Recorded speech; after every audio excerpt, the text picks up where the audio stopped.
মালদায় লাইনচ্যুত হলো মালগাড়ি। এনজেপি থেকে কাটিহার যাওয়ার সময় মালদার হরিশ্চন্দ্রপুর 2 নম্বর ব্লকের কুমেদপুরে মালগাড়ির 5টি বগি লাইনচ্যুত হয়।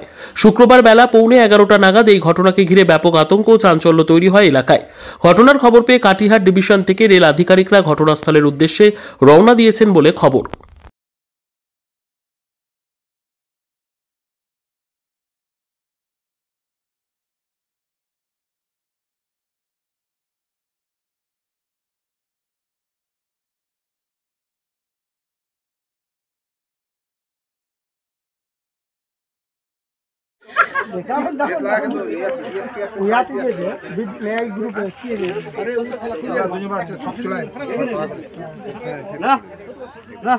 पब्लिक है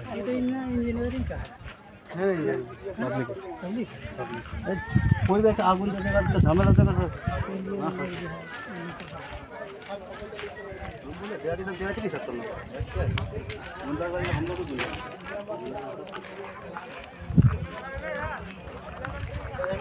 TWS पॉइंट है सर, इसका स्विच एक पूरा डैमेज हो गया। कोई मर गया फिर बोलेगा आरएस टर्नआउट है सर, आरएस टर्नआउट है, आरएस स्विच पूरा डैमेज तो आपको करीब बच रहा है।